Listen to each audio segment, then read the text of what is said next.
Funding for this podcast is provided in part by the IPM Network through the USDA National Institute of Food and Agriculture and by various commodity groups through checkoff dollars, including the United Soybean Board, National Corn Growers Association, and Cotton Incorporated.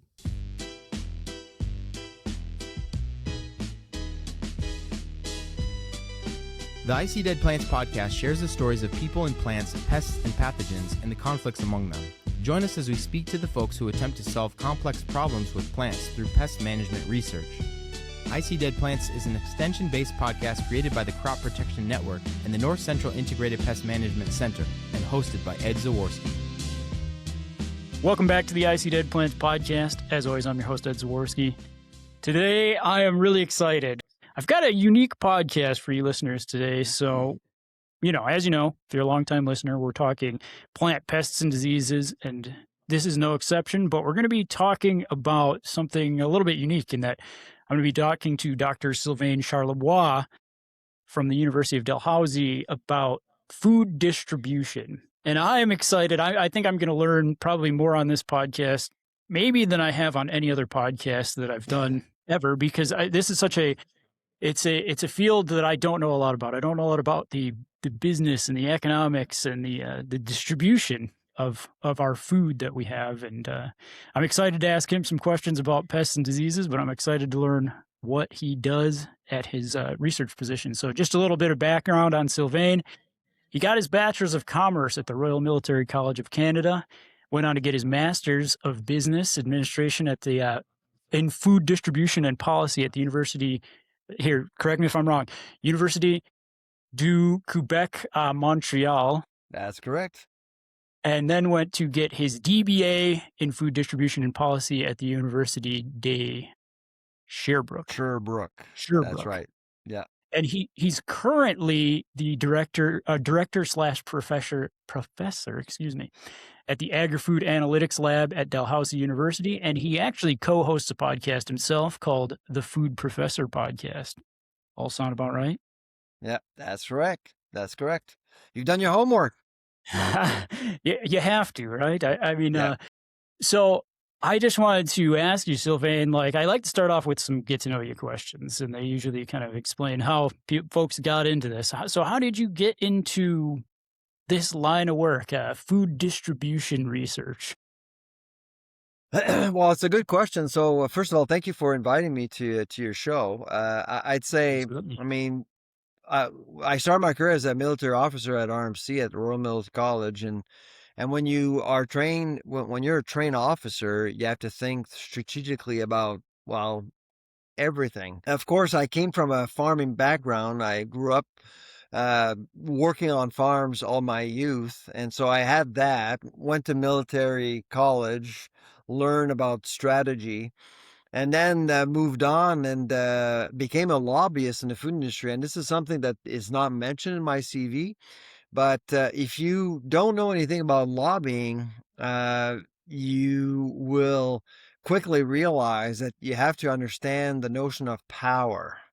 Who makes decisions, who influences decisions on anything, really, whether it's in Washington, at the state level, municipal level, doesn't matter. It doesn't matter. You have to understand who makes the decision for what reason. And so you have to meet a lot of people. You have to understand them. You have to read the verbals, the nonverbals, everything. Once I started to appreciate the concept of lobbying, I got interested into teaching, and I started teaching at the college, and was mentored by a couple of wonderful people who actually believed in me.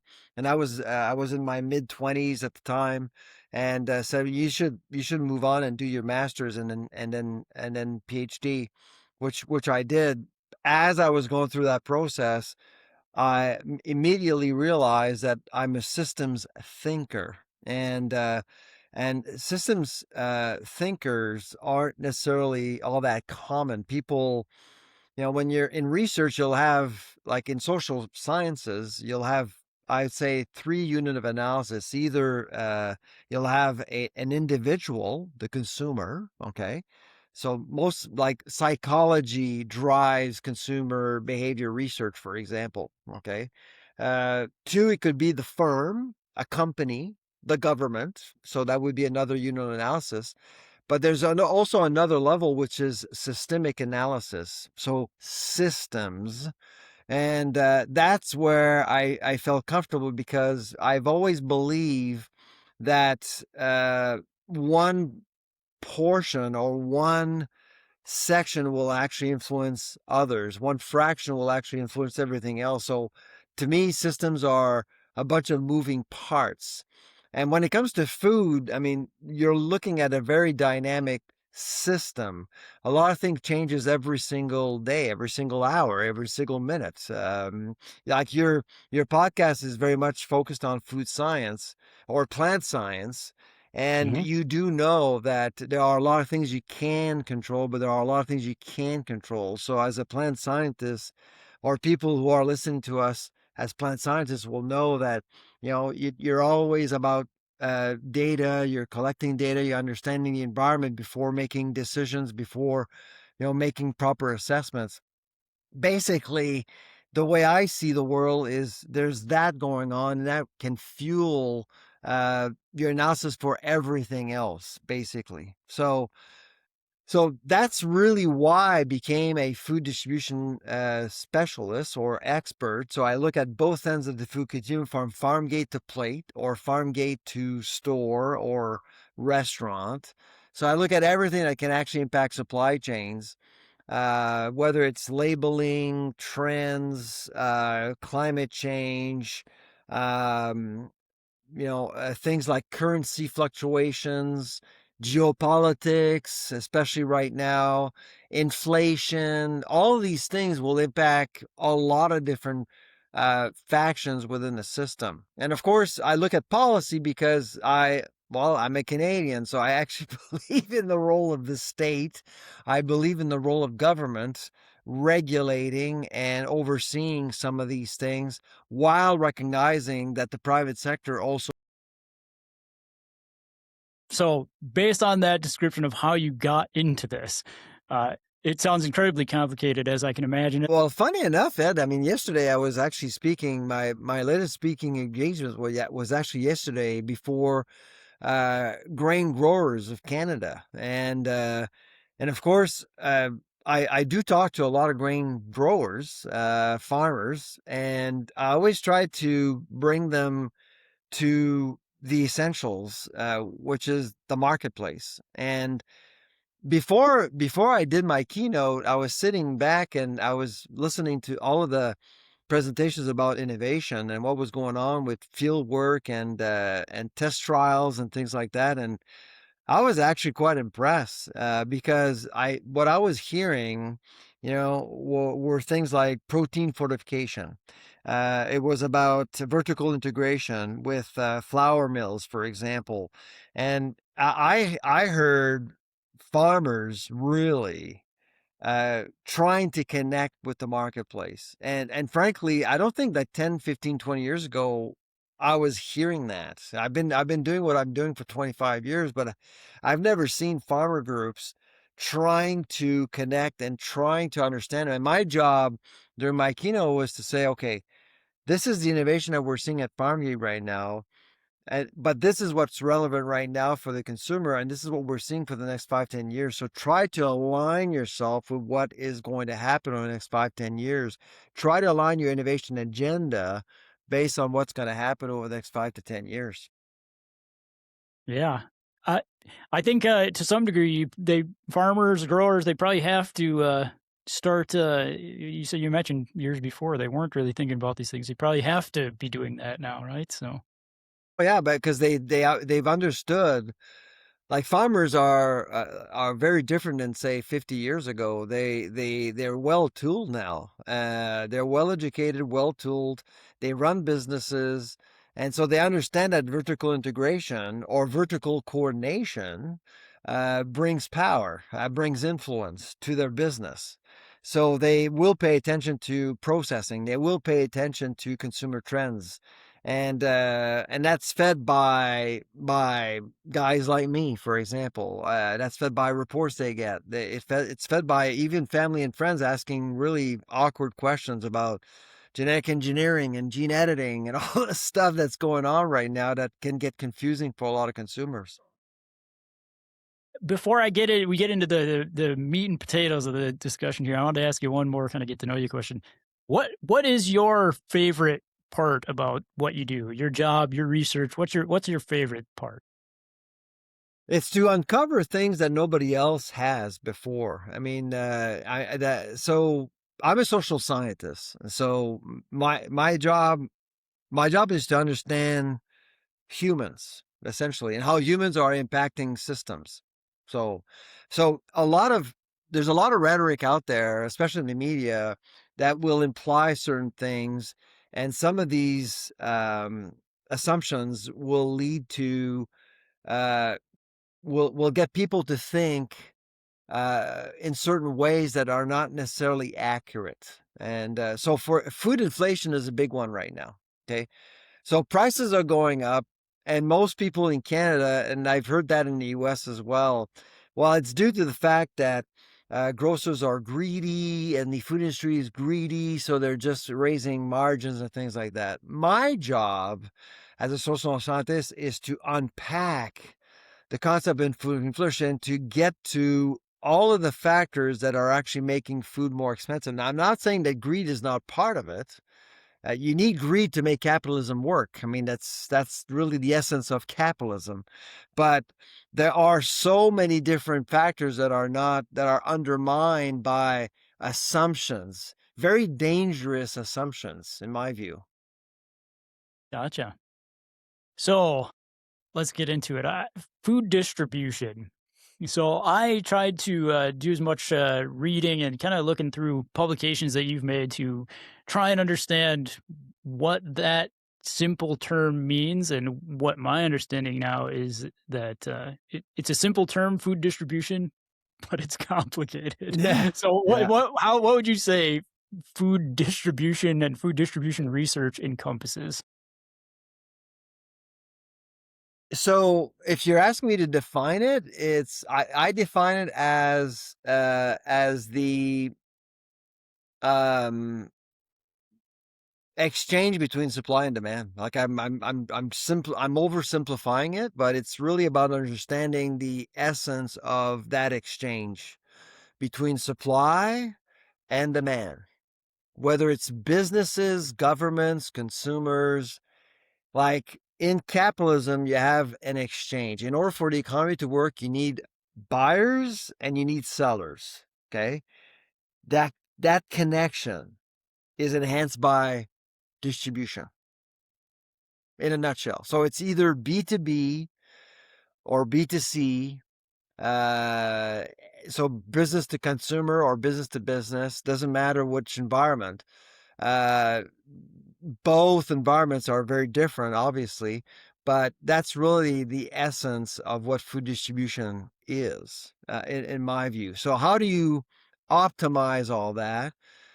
Is really the essence of my work over the last 25 years. And there's one paper I published, I think it was about 20 years ago. It's probably the paper that I'm proudest of. It wasn't the most cited, but it's certainly one paper that I was proud of.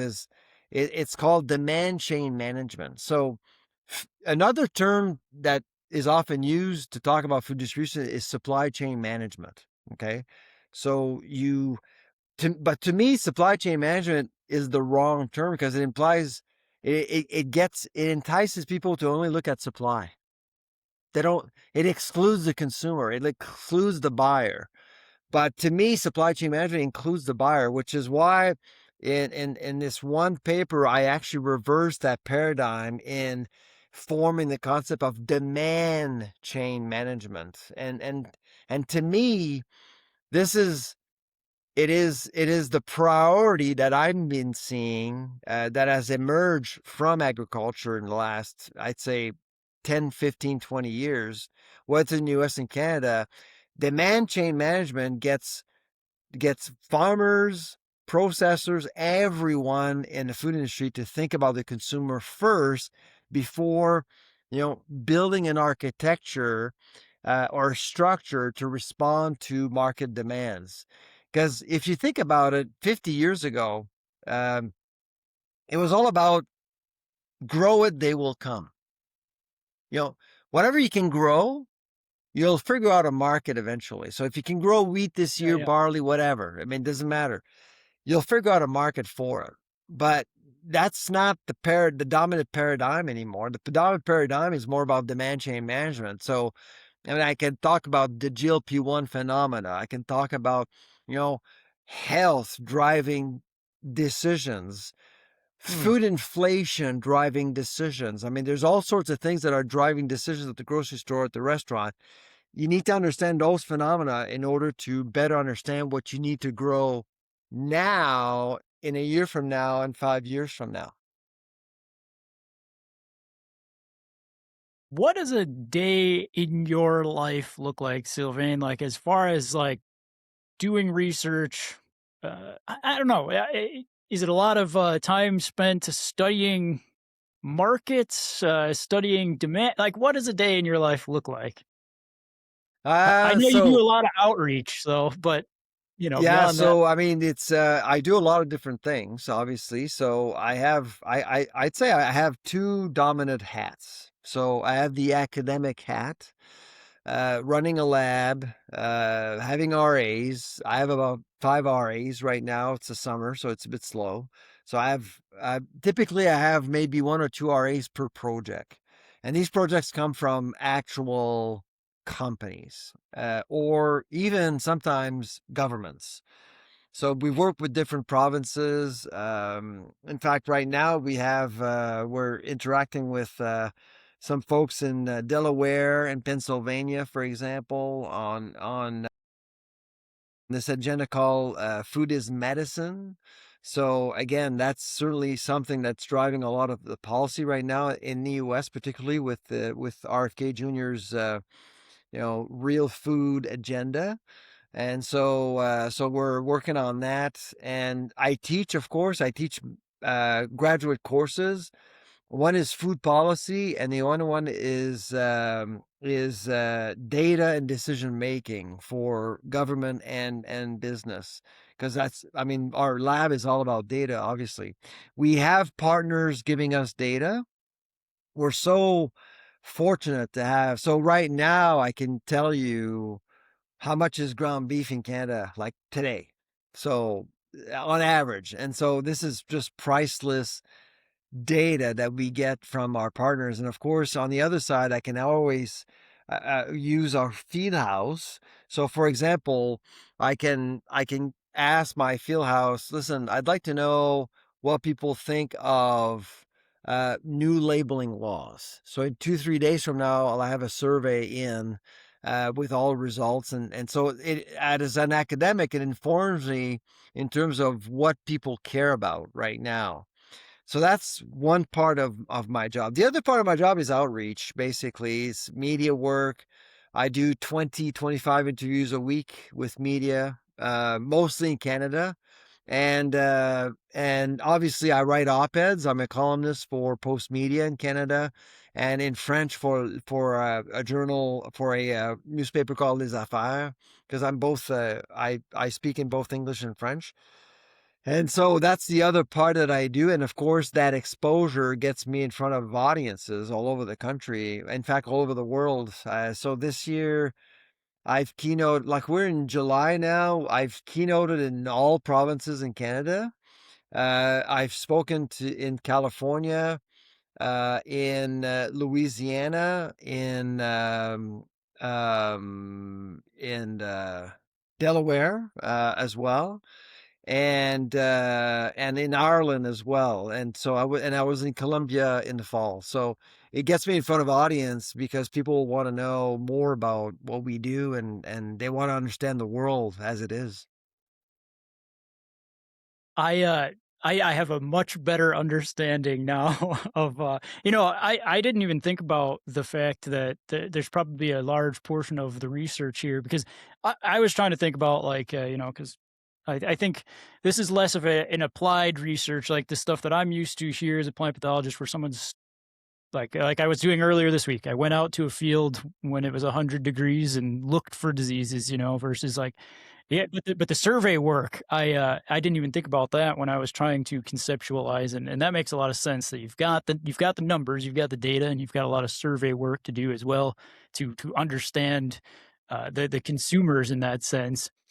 Yeah, because I see a lot of experts in the media. Often they'll just guess.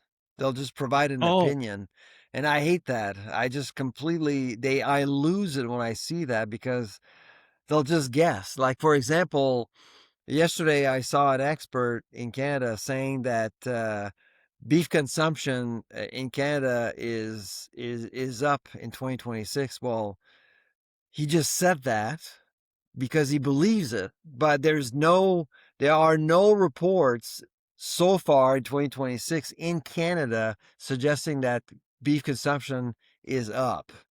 So, and of course, reporters just eat it up because that's basically what they want to hear. just a sound bite, right?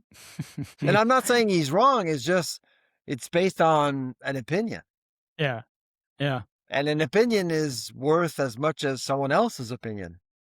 sure.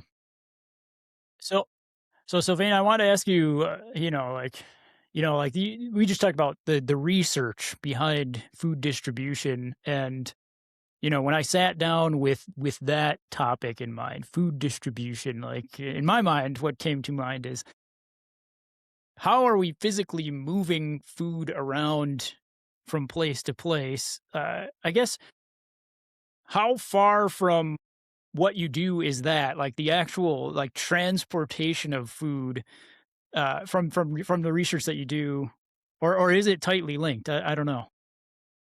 Well, food distribution is somewhat complicated because if let's say I ask you, and I do that with all my students, sit down, take a pen, and just make a portrait of what a food supply chain looks like. Okay, so most of my students will go, okay, there's the farmer, there's the processor, there's the distributor, retailer, and restaurants. So, and then I just over 3 hours, I go from there and I just blow it up. Okay, Yeah, yeah, yeah. because there's obviously you have to think about the in-betweens, for example, transportation, the ingredient side. Like you're a plant pathologist, you know that there are a lot of inputs to support farmers. Well, they didn't think about that. The fertilizers, the diesels, and everything else, the licensing and everything else, and the science, of course.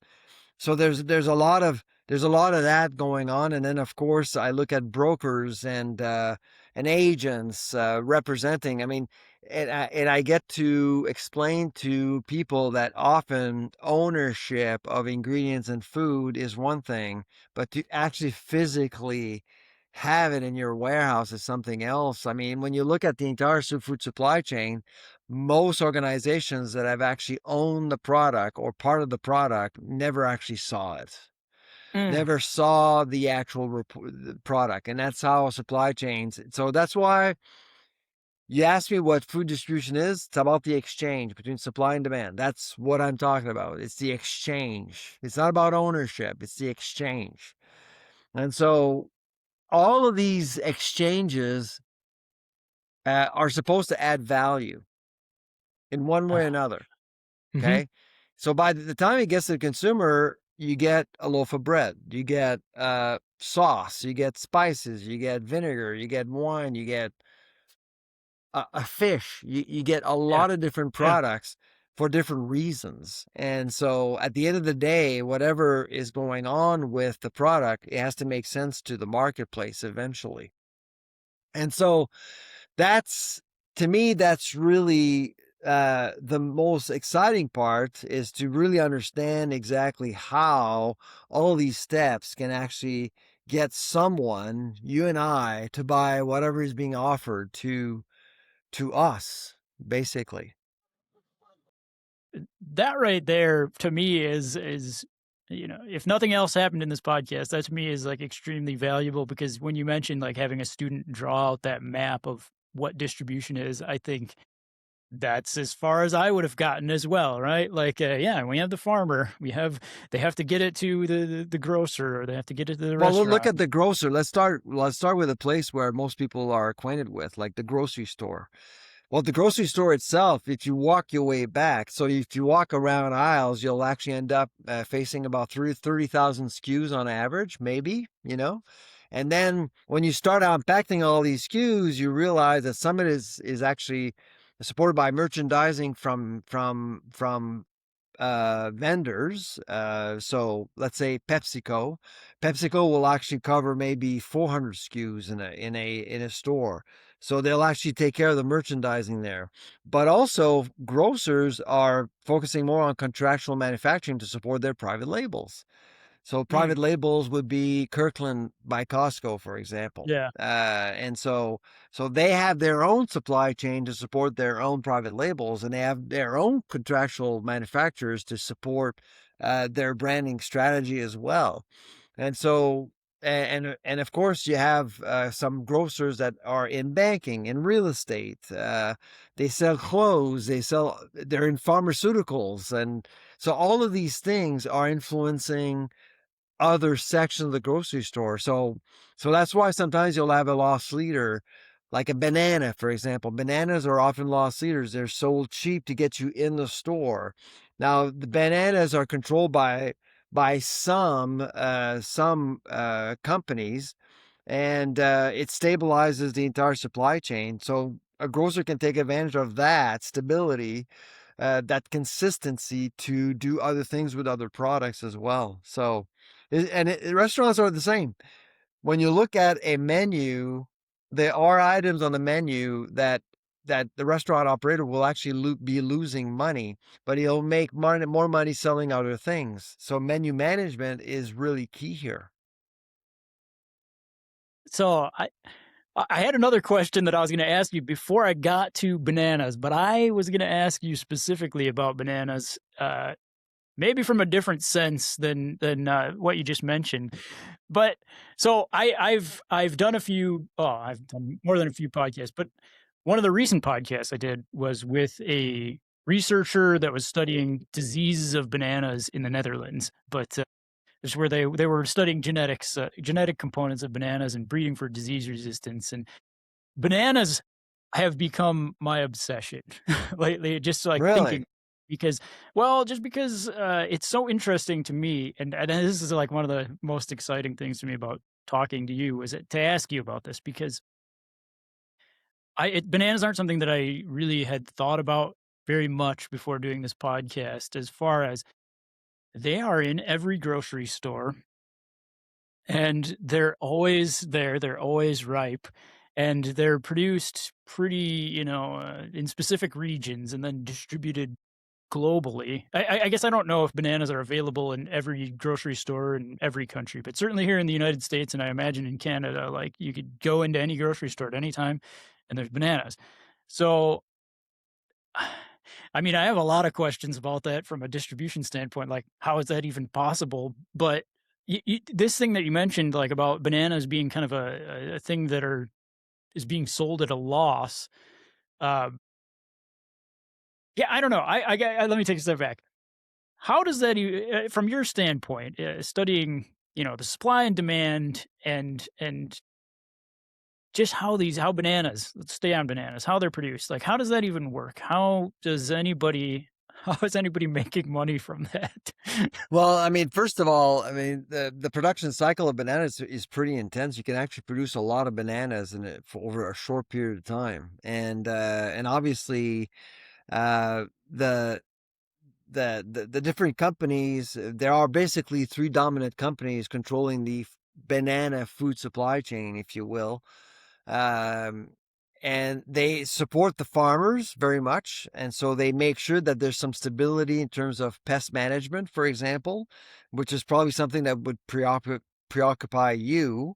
Yeah. And of course, you probably would know that bananas are grown in parts of the world where weather is very stable.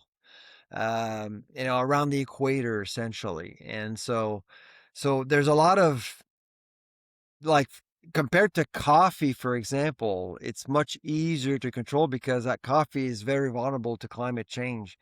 Now, bananas are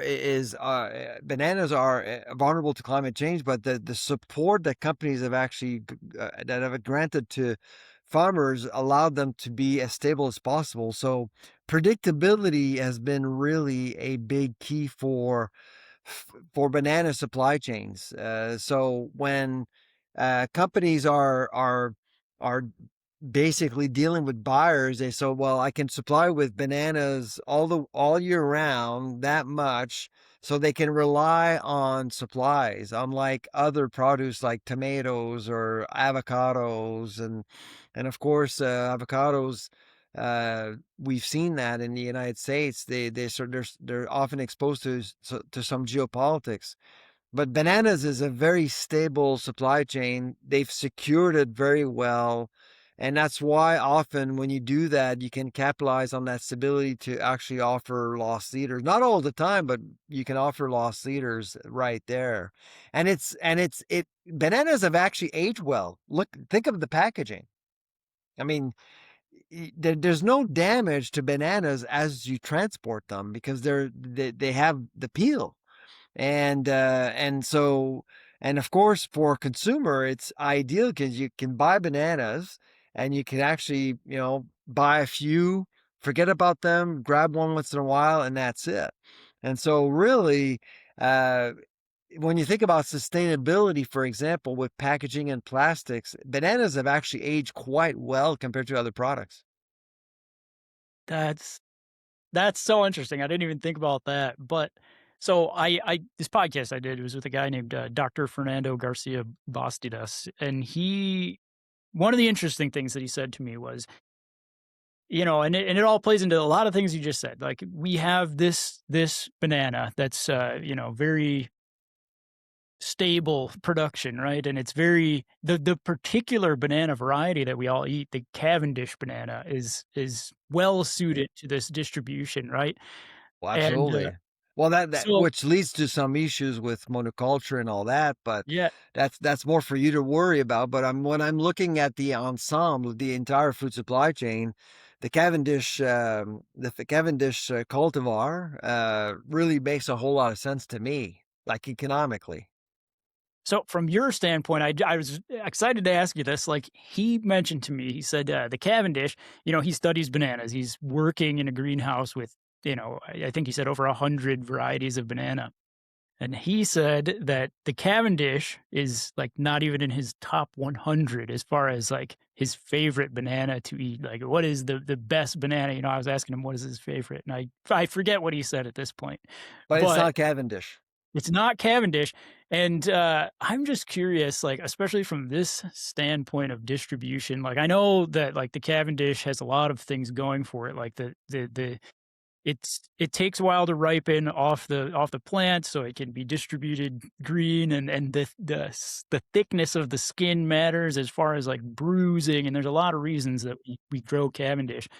Um, but I was asking him like, what do you think the challenges would be to bring another banana to the market besides those kind of economic and whatever you want to say, Yeah. distribution factors. And he said like it would be hard to brand a different banana because it didn't look the same and it didn't feel the same. And I don't know, what do you think about that coming from your research and standpoint? Well, the Cavendish is the benchmark for sure, and people would question. Obviously, when you offer a new product in the produce section, it takes a long time before people adopt a new product. They just don't know what to do with it, and of course, if you offer a new banana, they may have an idea what to do with it, but it would be very difficult, and you would have to spend a lot of marketing dollars to get people to consider a different type of banana and of course, logistically it would have to make sense. Can you reduce waste? Is the ripening process too quick? Is because from the time you actually harvest the banana to the time it gets into a store, you have to grab the banana green, and it will be ripening as you transport the product. And by the time it gets to the store, it has to be ready to be purchased. And you already see that once in a while when you go to the grocery store. I mean, a lot of these bananas are much greener than they used to because they buy time. They just buy time, and people, grocers, what they've noticed the last few years is that people, when they walk into a grocery store, they don't just buy calories, they buy time. They look at best before Uh, dates. They look at, and so green bananas aren't necessarily a won't push away consumers. In fact, they'll see a green banana. Oh, great! I can buy some, bring it home, and I have a week or two to buy it. But they ripe pretty quickly now, like very quickly. And so, I've been caught by surprise many times myself. And so, obviously, it's something that people are paying attention to. yeah, we all have a bundle of banana bread bananas in our freezer, probably, right? Yeah, exactly, absolutely. I'm curious, Sylvain. I got a couple more banana questions, and I don't want to linger on bananas too long, but I am very excited about them. I mean, along those lines, like, what do you think it would take to, like, what would be?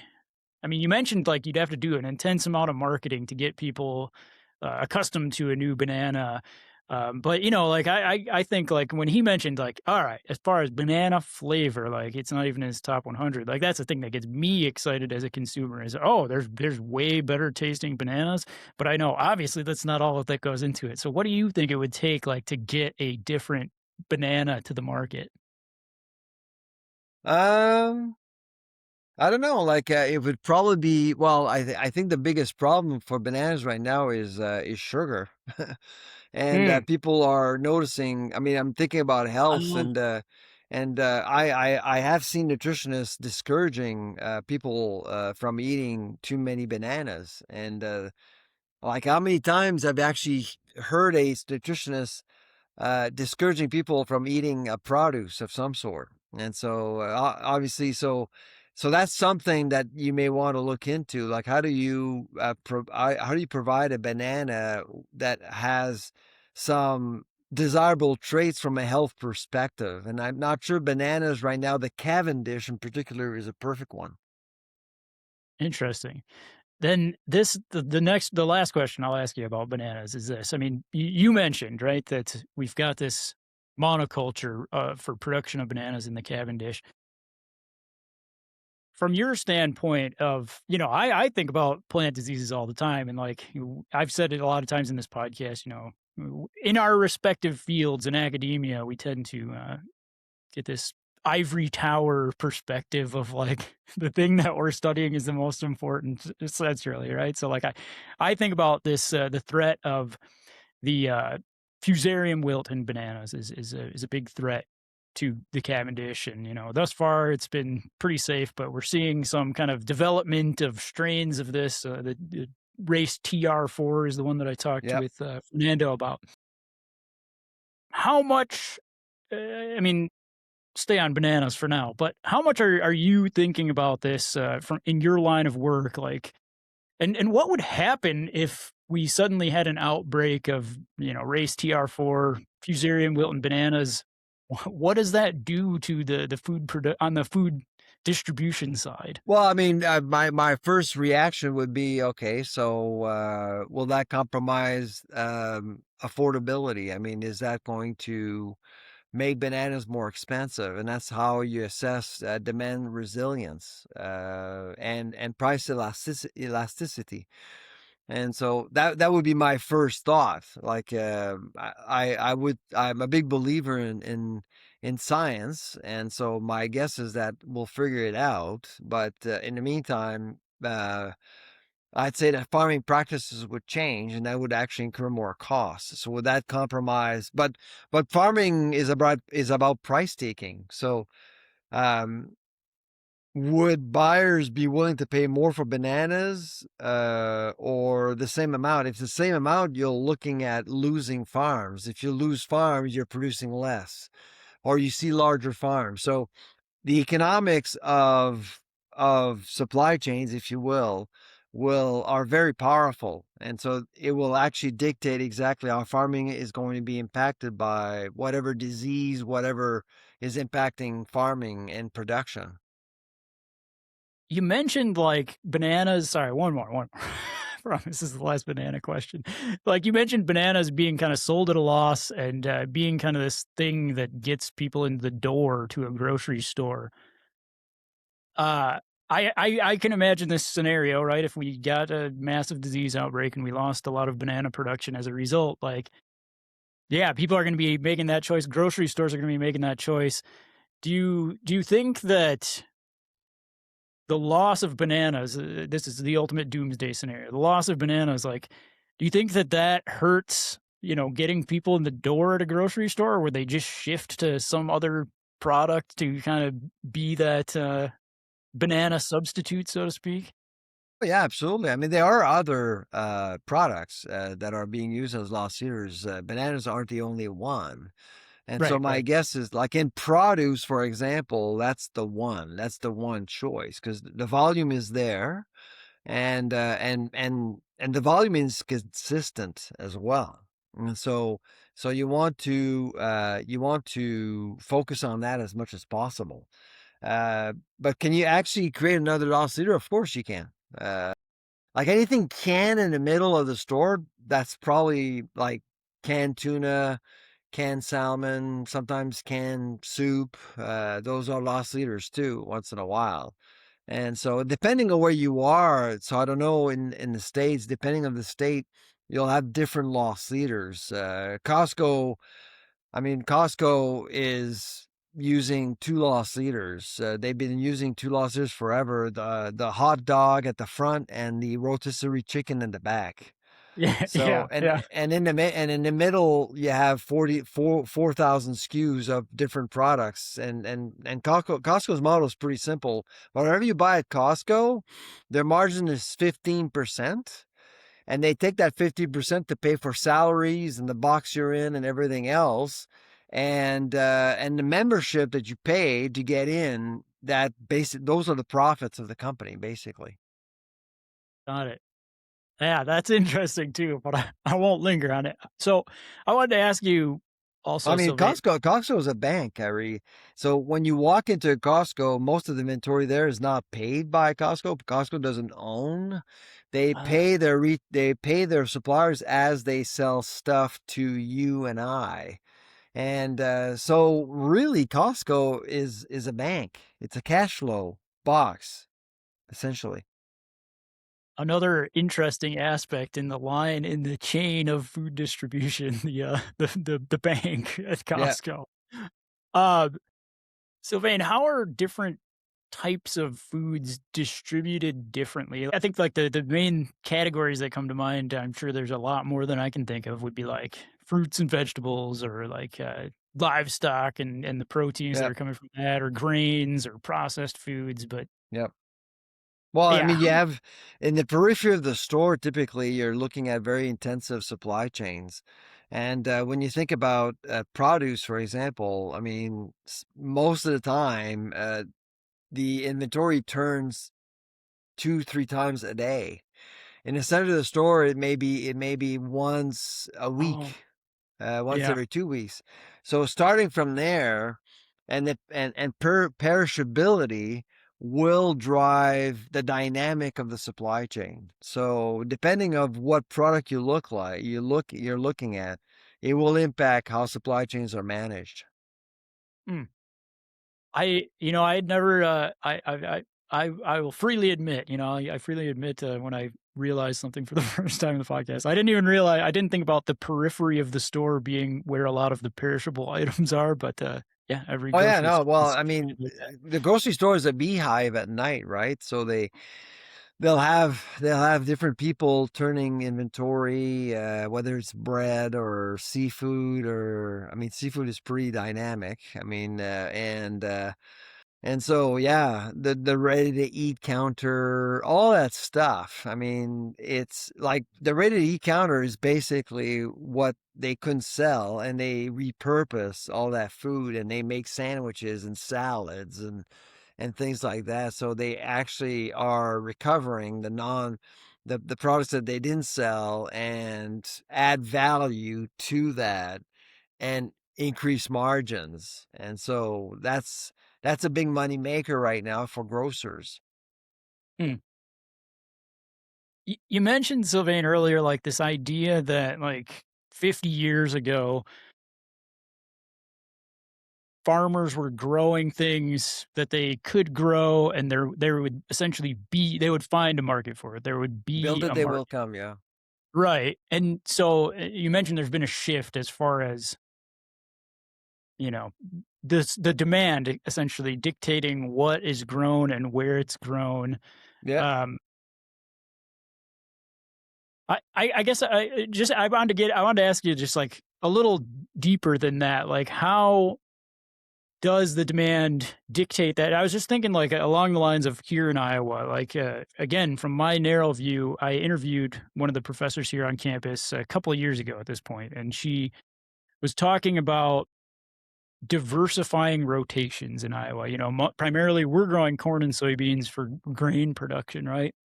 And she had introduced that in order to control disease, you could diversify your rotation, and you could do a lot of good disease and pest management in that way.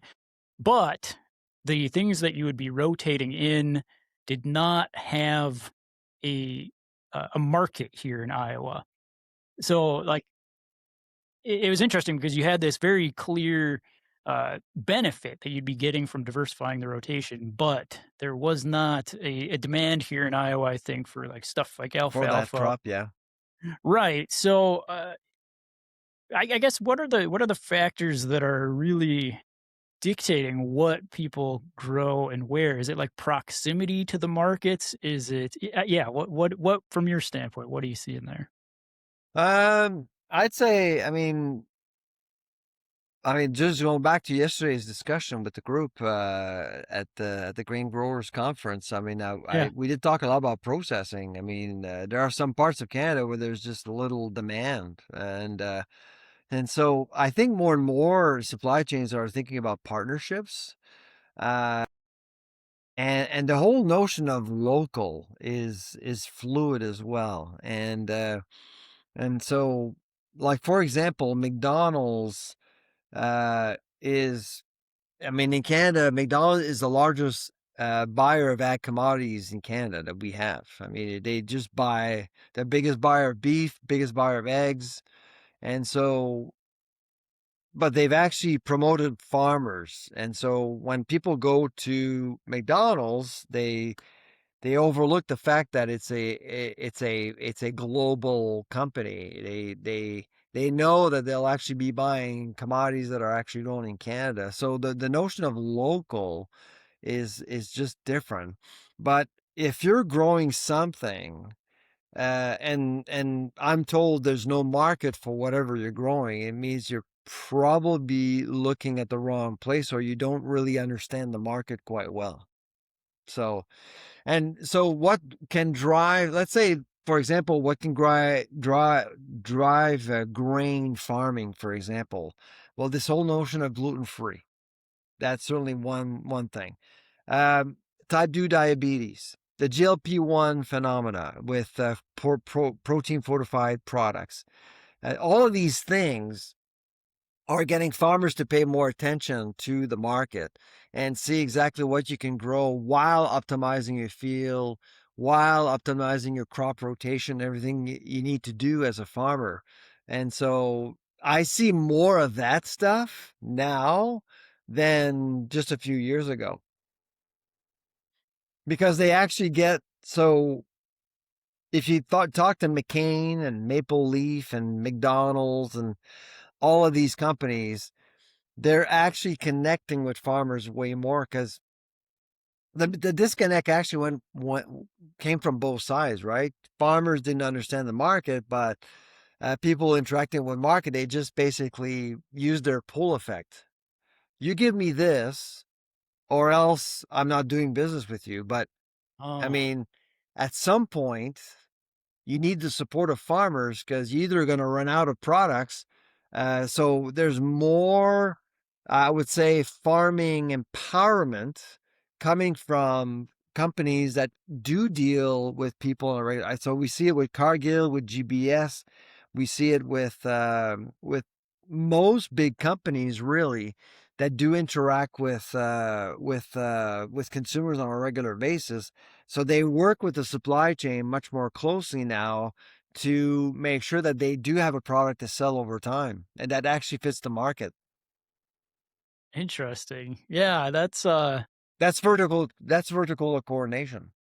Sylvain, I wanted to ask you from, like again, my perspective for this podcast, right? Like we're talking about pests and diseases. From your perspective, how often are you thinking about plant pests or diseases, and from what perspective are you thinking about them?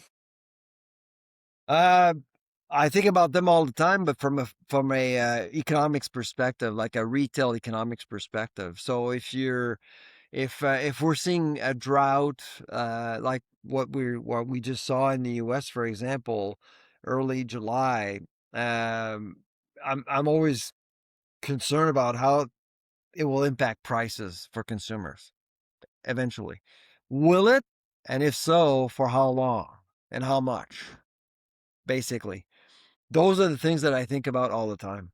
So how will a farm gate issue impact retail and consumers, whether it's about food affordability, food safety, access, all the things that are important to food security? So I was kind of thinking too, like, like there's a lot of ways that I'm a pathologist, so I'm going to stick with diseases for now. But like, there's a lot of ways a disease can affect a crop as far as getting it to the consumer, like from like, well, yield would be the number one thing, right? Like, how much of it are you going to be able to produce if a disease outbreak occurs? But then I was also thinking, like, you know, of the whole supply chain, as we've talked here, like you've got not only the abundance, the yield, you've got cosmetics that can affect produce, especially like because Yep, I know like apples are a huge one as far as if they're not to the perfect pretty apple, they don't quite make it to the yep. store shelf. You've got some diseases that can produce toxins and have human health effects. Uh, I don't know. Are any of those like more in the forefront in your mind or less, or is it just kind of all of it together is sort of like what you're trying to weigh out as you're studying Well, I this? mean, I'd say like some of these issues will impact buyers, but not necessarily consumers. Like Hmm. you just spoke about aesthetics, and I mean, I can tell you right now that most apples that aren't necessarily aesthetically, I mean, grocers have specs, Yeah. and if you don't meet specs, you're out. I mean, that's basically it. And um, so will that impact accessibility? Will that impact food prices eventually? Perhaps. It really depends on the volume. And but also it depends on substitutes. So for example, if there's a early frost affecting apples orchards in Canada, well, you can import your way out of a problem. People will actually go and buy apples from the United States, from other places around the world. They won't care. So, but is that going to impact sales? Probably not. So it depends of what products you're looking at.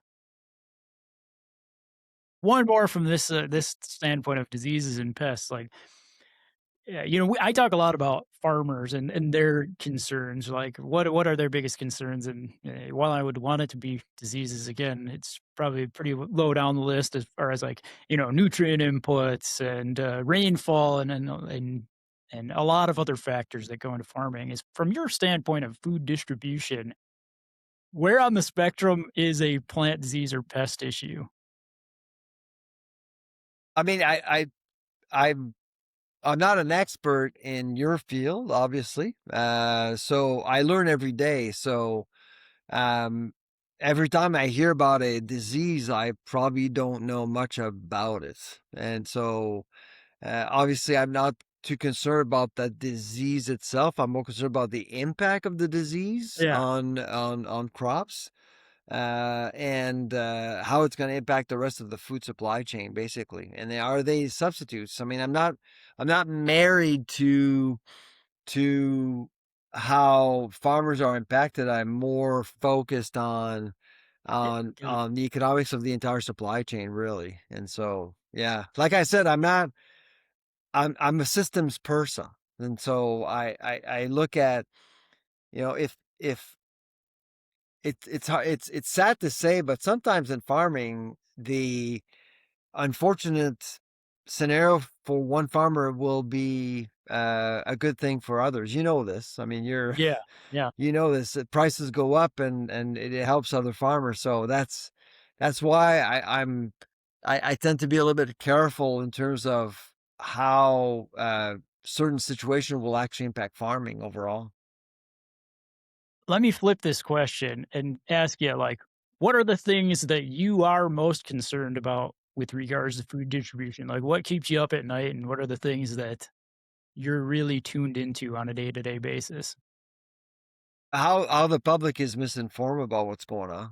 I I mean, it's to me, that's really number one, like by far right now. I do think that the public is not well informed in terms of what is actually going on, and frankly, it's hard to blame anyone because, for one, if you really understand the work I do, is that I get a lot of information in Mhm, confidence mhm. about stuff that's going on. Yeah, yeah. And sometimes I can say it, and sometimes I can't. And so, when I'm in front of a camera, I have to be careful. But often, what I see is that I see companies and farmers, and in fact, like right now, I'm dealing with some geopolitics, and there's a lot being said to the public in Canada that is not being reported right now, that is hurting many farmers. And I won't be specific in terms of what area, but really, it's an issue. And so my job is to get that at the forefront, but it's always been a little bit more difficult. Yeah. Hmm. Well, Sylvain, at this point, I kind of want to start. I like to end on a few wrap up questions. Did we miss anything with regards to food distribution? Is there anything that we left out or didn't cover adequately before we get into those, in your view? I mean, market failures are a reality. We have to accept them. Uh, and sometimes market failures warrant a policy change. But right now, and again, it's hard for me to um, comment on what's happening in the United States. But certainly in Canada, we're going through an era during which governments are intervening quite aggressively. For example, there are some cities right now in Canada that are starting grocery stores, and so Toronto is one of them. Toronto has voted in favor of opening up city-run grocery stores because they Oh, actually think that grocers are inflating prices, and so they want to make sure that prices. So is that good policy? I don't think it is, but that's the choice that they've made. And so that there's a lot of that going on right now. So I would say that market failures tend to be dealt with very differently depending of where people are at, and people are thinking in certain ways based on the information that is given to them. And right now there's a lot of imperfect information.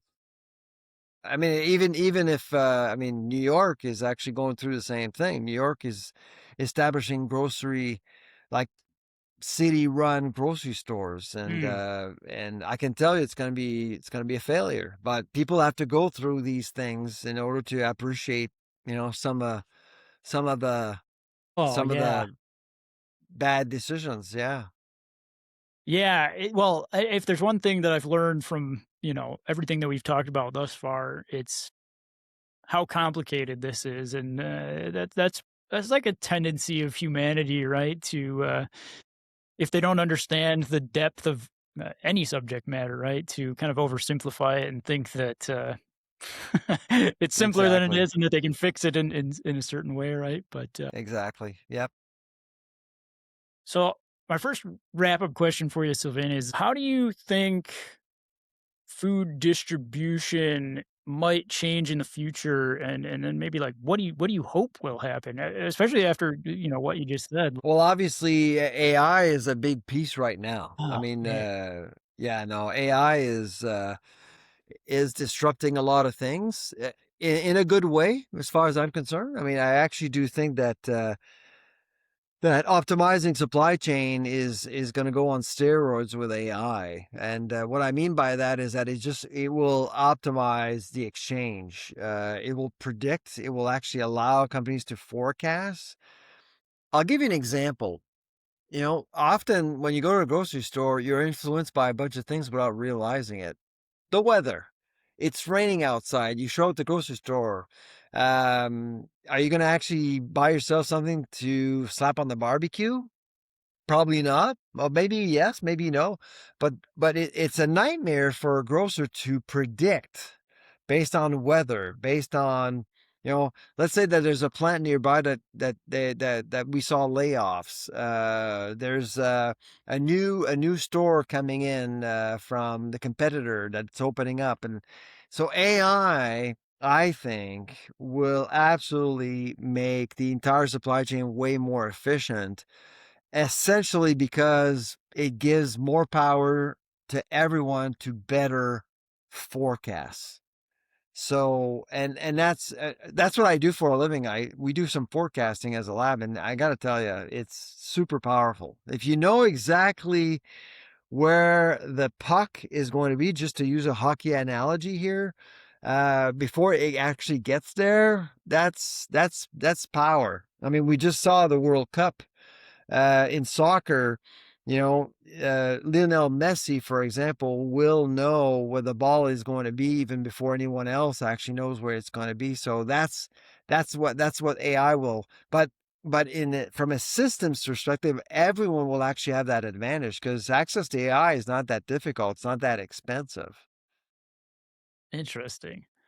I mean, tangentially related. I just thought of something like with regards to artificial intelligence and kind of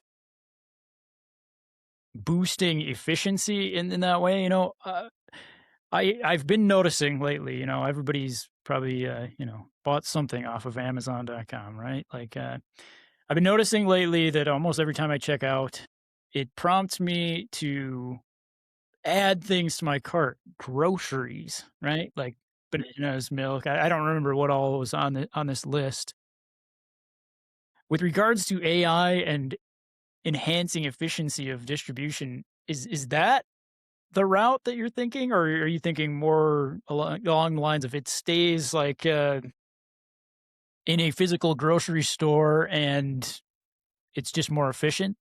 Well, it's part of it. I mean, I'd say, I mean, I mean, it's not just so. If you go on Amazon, they'll prompt you to buy certain products, but I would say with AI, for example, with dynamic pricing, it will get you to buy a product at the right price, and your right Oh, price may not be the same as my right price, for example. I And see. so that's really what is going to happen. And so at the grocery store, if bananas, if there Mhm. are, if that day people aren't buying bananas and your inventory is high, you're going to bring down prices to actually get rid of inventory because inventories cost a lot of money. And so Ah, you can see prices change several times a day in order to either stimulate demand or suppress demand. If you're running out of something, it'd be the opposite. But the thing about food, though, is that there is this moral dilemma. Like, are you going to surge charge because you're running out of something? Is that ethically acceptable? So there's a lot of that. Like with AI, there's a lot of these discussions going on right now. What is the ethical and moral fine line? Selling flights and hotel rooms with dynamic pricing is fine. I mean, if there's only one room left at a hotel and they charge you $1,000 for one night, You don't need that hotel room to survive, but you need food to survive. It's Yeah, very different. man, that is not where my brain went at all when you mentioned AI, but that makes a ton of sense as far as yeah, just the computing power and yeah, Yeah, people themselves can't adjust the pricing on what'd you say, 30,000, 40,000 SKUs in a grocery store every day, yeah. but It gets confusing. Yeah. Like, how do it's you know? The other thing that I think the next step with AI is so there's a lot of industry empowerment. So there's a lot of dynamic pricing going on within the supply chain. But mhm, I do believe that AI will actually make the marketplace smarter and more strategic. So for example, if you stand in front of a loaf of bread, you know, 10 grains, whatever. Well, you can actually in real time check your phone and take a picture and say, okay, so is that a decent price? Is that the price I should be paying for that loaf of bread? And if not, what's the right price? And is the right price available in my neighborhood, for example? And if I am to go to another store to buy that same loaf of bread, how much will it cost me to get there in terms of time, gas, all that stuff? Is it worth it? So, in a second, in real time, my guess is that AI will tell you exactly what to do if you're mm, facing a dilemma and you're not sure if you're actually looking at a good deal or not. interesting. So not only from the, the sellers of food, from the consumer, you can use AI to help, help you make decisions, right, essentially? Yep. Yeah. So my biggest fear with AI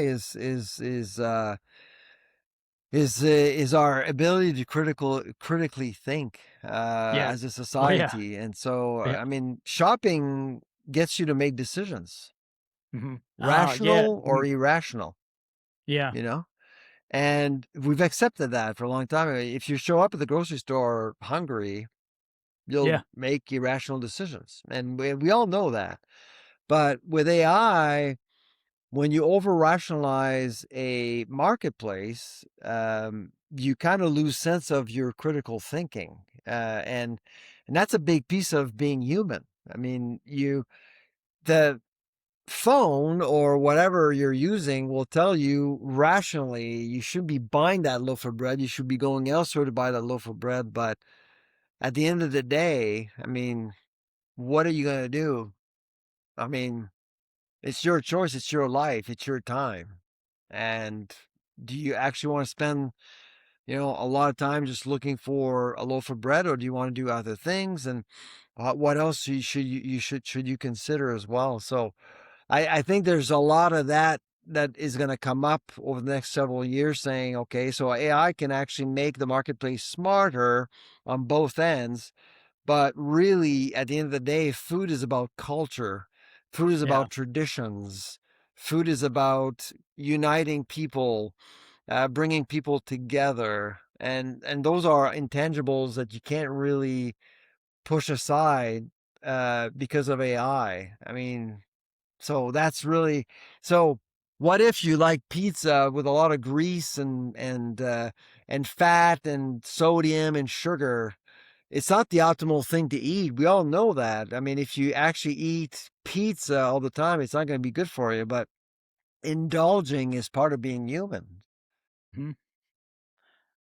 That's such a thought-provoking idea. I didn't think about getting into AI in this conversation at all, but, this could also just be a whole I podcast in can and of tell you right itself. now in the food business, in my world, there are two big topics: Yeah. GLP-1s, Yeah. so Wegovy, Ozempic, that's a big disruptive force, and Mhm. AI. Those are the two big ones right now.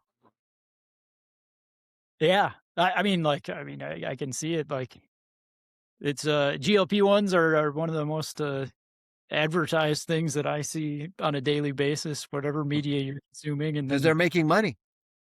and then AI is the constant, existential or maybe not existential for everybody, maybe for me, Yeah, crisis that no, I'm exactly. every day, Yeah. uh, so, man, my next question for you is just kind of like a fun philosophical one, but I don't know. I think about it a fair bit. Like, I wanted to ask you, like, from your perspective of food distribution. Obviously, there's a lot of links in the supply chain, but I'm curious, like, who would you say feeds people in the world as far as food distribution? Because, like, my gut, again, like you mentioned, your students drawing that, like, basic supply chain. Like, you can't feed people without farmers, but you also can't really feed people with all those other links in the chain missing. I'm just curious, like, from your perspective, like, who do you think feeds people at this point, given your work? Who feeds people? Well, Yeah, I would say consumers themselves. They make choices. Those choices drive the entire system, brings the system together. We often say that farmers actually feed the world. Well, not precisely, because you can't eat wheat. You can eat wheat, but you can't just go out in yeah. the field and eat wheat. You have to process it. And so processors also feed people. And then if you actually pick one node of the supply chain, you're discriminating against others. So to me, uh, consumers feed themselves by their choices that they make, and that influences everything else, I would say. So I kind of like I give a lot of credence to the marketplace, as you can. I mean, power to the people. They're the ones that. I mean, if people of a sudden don't want to eat a certain product, they will stop eating it, and you kind of see that every single day. Like every single day, there's a food product that dies. I My podcast is the official podcast of Seattle, which is the largest food innovation show in the world, and it happens once a year in Toronto, and I'd say probably so there are new products being presented, new innovative products out of 100, I would say 95 of them won't survive the first year. Mm, mm. So, and that's because of choices that consumers make. Either they buy into it or they don't.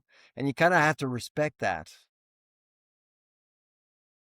There you go. I mean, if you're listening, like, I don't know, it makes you feel powerful as a consumer, that, Yeah, no, you can consumers make have a some lot of choices. power, and we tend to forget that. Yeah, absolutely.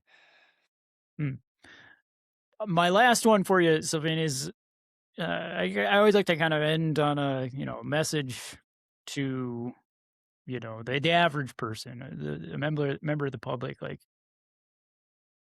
there's a lot of stuff I think that someone could listen to this podcast and walk away from and have a better understanding of food distribution and how they get their food, right? But what what what would be like your short thing for anybody, a member of the public, the average person? What would you want them to know about your work and food distribution? Well, I'd say, I mean, it's not necessarily about my work, but as a consumer, because everyone's a consumer, I would just, encourage people to ask questions. So I'll give you an example. When you go and buy eggs at the grocery store, try and buy one egg, just one. Take a carton, take one egg, go to the cashier and try to buy one egg, and you'll see the reaction. And there's going to be a bunch of policy stuff, a bunch of arguments that will be thrown at you, explaining why you either can buy one egg at a time or you can't buy one egg at a time. Ask questions. Yeah. Dare to ask questions. I'm not saying to dare the system, like I just mentioned with the egg, but ask questions about, why are things packaged a certain way? Why is the layout a certain way? Why can't we do this? Why is this happening? And so at the end of the day, based on the answers you'll get a better understanding of food distribution and how things actually work or don't work. That's so interesting. I'm picturing trying to buy one egg now. I might have to try it. I've tried it before. Like in Canada, we have supply management, of course, and you just can't buy one egg. It's impossible to buy one You know egg. what happened? So, Did the cashier make you go back and put the other 11 eggs in the back in the yeah, dozen? that's right. Well, I knew that the answer was. I just wanted to Yeah, make a point, sure. basically, because I And think an it's interesting point ridiculous. it is. Especially 32% of households in Canada only have one person, and seniors eat less. They don't need 12 eggs. They're going to actually end up Yeah. wasting a lot of it. I got a lot to digest after this one, Sylvain. This has No been a pun. really yeah. I like to leave time here at the end, though, for you to, make any acknowledgments, point people to any resources you want them to know about with regards to anything you'd like, and I can put some stuff in the show notes. So you've got the floor at this point. Yeah, absolutely. So obviously we have a website. If you look up Dalhousie University on Google and put Agri-Food Analytics Lab, you'll end up on our website. All of our research is available for free in both English and French. And I'm on X under the acronym Food Professor. I'm on LinkedIn as the Food Professor, and of course I have a podcast, #1 in Canada, called The Food Professor. Yeah, I'm definitely going to be checking out the Food Professor podcast. I was looking through some of the subjects this morning, and I'm excited to tune into some of them. So with that, Sylvain, I got to thank you. I really appreciate you doing this. I know you mentioned you do a lot of outreach. I really enjoyed this conversation, and I can't thank you enough for coming on. My pleasure. With that, folks, I hope you really enjoyed this one. I hope you learned a lot. Check out some of the resources that Sylvain mentioned, and keep listening, and we'll see you next time.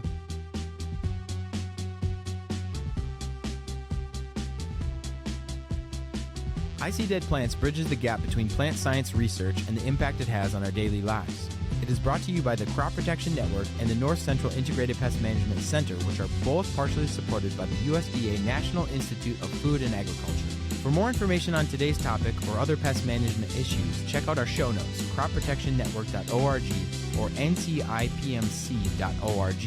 Remember, this information is for entertainment purposes only. The statements made in this podcast should be interpreted within the limited context of the particular topics being discussed. Contact your state extension program for local information on pest management. For the full non-discrimination statement or for accommodation inquiries, go to cropprotectionnetwork.org/about. Music written and recorded by fellow plant pathologist Sean Toporek. Thank you for listening to I See Dead Plants.